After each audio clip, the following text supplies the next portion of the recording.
XLM, we start with weekly chart. And as we can see, based on weekly chart, this is what we get. And right now we are at the lowest price of this correction. Okay. And then we prefer to see the reversal because if the price could break 16, then we can expect even the price drop to somewhere around here, which is somewhere around 7 cents. That's why we prefer to see the reversal without the breakout of the 16. What I want to show here, the price is at the lowest price of weekly. Then if we get any reversal as a long term, it can give us very good trade setup.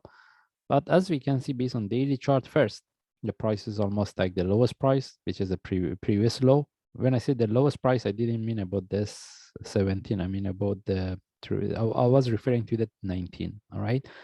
The lowest price of this part. By the way, we can expect the price to consolidate here for a longer time, but what we have been looking for, we have been looking for the reversal. And at the first stage when the price was here, this is what we get. And right now there is a possibility the price tag the previous low, which is this one, before we see the reversal. And this is the best if it's happened. Why? Because we can look for the divergence based on daily chart. All right. And to consider this one as a correction relative to this, at this point, I'm not really interested to look at the chart in that way, because as I mentioned, we can expect the price simply tag the previous low, which is somewhere around 19. If there is a breakout, then we can look for 17. And this is the best if it's happened, because we can conform with this one.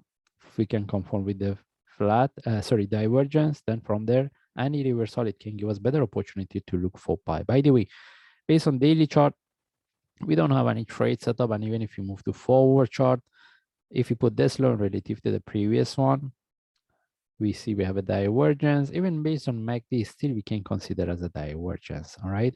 That's mean right now I'm looking at this. If the price could reverse from here, then we can consider this one in relative to this. Any opportunity for buy, we will take it. And with the breakout of this, we can look for 27% of this move, following by 61%. In that case, I will give update.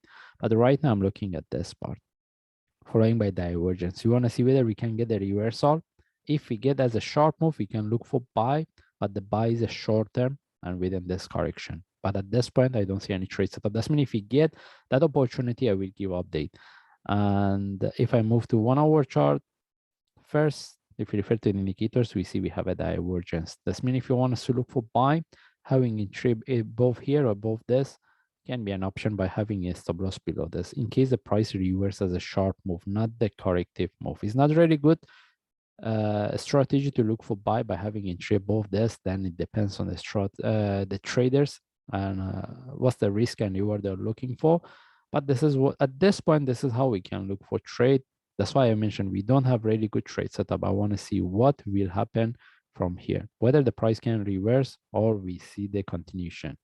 And for me, I prefer the price tag the lowest price of this correction. That means if I move to daily chart, the best thing is if the price could at least tag 19 or 18 before we look for the reversal. Anyway, we just follow the chart. If I see any update, I will share. Simply, we shouldn't take the trade. We shouldn't take the trade. We have to look for the trade setup, because we can expect the price to consolidate here for a longer time before we see the reversal. Anyway, if I see any opportunity, any trade setup, then I will share. Thanks.